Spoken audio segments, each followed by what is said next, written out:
10 building tips you need to know in Satisfactory Update 8. Let's go. Number 1. You probably already know this, but you should always be building on grid. Whenever you're building a foundation, whenever you pull it out, hold Control, and it'll snap to the world grid. As you can see here, it's lined up perfectly. This will save you tons of time in the future. Number 2. Different ways to curve foundation. I'm going to show you 2 ways. One is really quick, but it doesn't look as good, so you take your pick. Whichever way you want to curve towards, so if you want to curve to the right, you're going to start on the left. And if you want to curve to the left, you want to start on the right. So make sure you're on the right side. So for me, I want to curve to the right, so I'm going to go on the left. And all I'm going to do is place a catwalk on the top left of this foundation right here. And then I'm going to snap the catwalk in front of that one. And before I place it, I'm going to hold Control, and I'm going to scroll wheel down to go to the right, or you can go up to go to the left. And you're going to build out two long in the same direction with the same degree of angle change. And then for every one of these, you can just snap a foundation to it. And as you can see, it kind of starts angling this down a little bit. The other way is a bit more complex. So instead of placing at the front, we're going to place at the back here. So the back half, and I'm going to be going to the left, so I'm going to start on the right. And then we're going to place a foundation snapped to that catwalk. This foundation should have the middle of the foundation aligned with the corner of the previous foundation, as you can see here. Next, we're going to take a foundation. I recommend doing it 1 meter or 2 meter, and you're going to hold Control. And you're going to see that you can change the direction of the foundation. So we're just going to take it 1 time to the left by scrolling down. I'm going to place it, and then we're going to grab our catwalk back, and we're going to place it on the top corner here. So you should have something like this.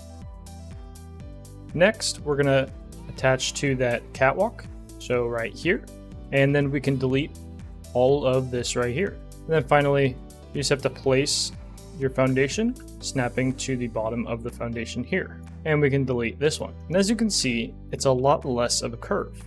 Take this versus this. You take your pick which one you want to use. Number 3 is infinite conveyor lifts. By default, if you attach a conveyor lift to a conveyor, you will have a height limit like this. It's pretty tall, but it's not exactly ideal in every situation. But if you attach it to a conveyor floor hole on both sides, it will stop here, but you can still attach it to a conveyor hole as high as you want. So I could go to max build height and still connect this.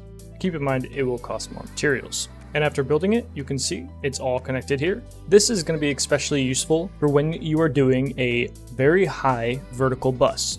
Number 4, nudge. A lot of you may already know about nudge. If you pull out a schematic of anything you want to build and you press H, it will stay in place while you move around, and you can see if it's exactly where you want to place it. So if I said I want to move this a little bit to the left, I can use the arrow keys and move this up to 1 foundation in length in any direction. But newly, they've added a secondary feature where you can move it in much smaller increments by holding Control. Like so. And yes, it works for all blueprints. Number 5, valves. Do not use valves pretty much at all. There are very niche circumstances where you would want to use them, but pretty much everything the valve can offer right now is done by a pump. You're supposed to be able to set a valve to limit flow from a pipe, but that limit is never accurate. It fluctuates either 20 below or 20 above whatever you set. And so if you need 200 fuel going into a generator and you don't want any backflow issues, just use a pump. Valves are a no-go. Number 6, you can quickly sample a blueprint if you want to keep using it. Now, if you don't want to go search through all of your blueprints to find whatever this one is, you can simply hit your dismantle key, hit R by default to switch modes into blueprint mode, and instead of dismantling the blueprint, you can middle mouse click and you can sample it just like that. And then you can place it in line with your other ones and continue going. Very useful.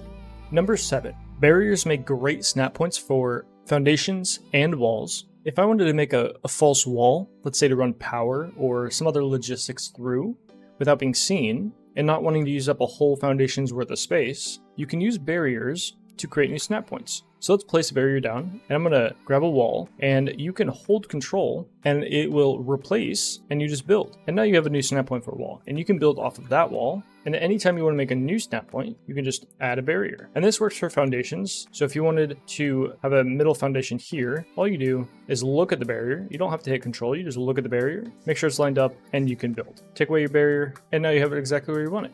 Number 8 is more of a quality of life tip, and that is to use blueprints extensively. You never know when you're going to do the same thing more than 2 times, and if you are, blueprints are going to save you time every single time. So get in the habit of making blueprints for even some of the smaller things you might use them for, such as a wall design that you end up really liking and use more and more and more. Having that blueprint will be awesome.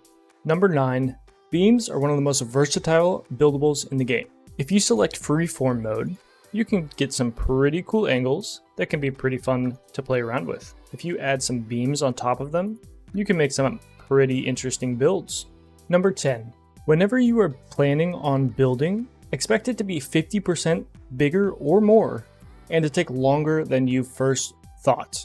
Giving yourself more room to build will always pay off down the line, especially if you're in the early or mid game where most of your builds are either going to be torn down and rebuilt or expanded upon, and you're going to want the extra room. And that's the 10 tips you really need to know in Satisfactory Update 8. Let me know down below if you learned anything new, and if you did, leave a like and subscribe. Until next time, peace. I'm slick with words, tongue sharp, you left in thirds. You pitching verbs, I knock it out, I'm flipping birds. While smoking herbs, I'm blocking out what often hurts. I'm moving herds, it's me, my family, money merge. We crave the day that we can finally start to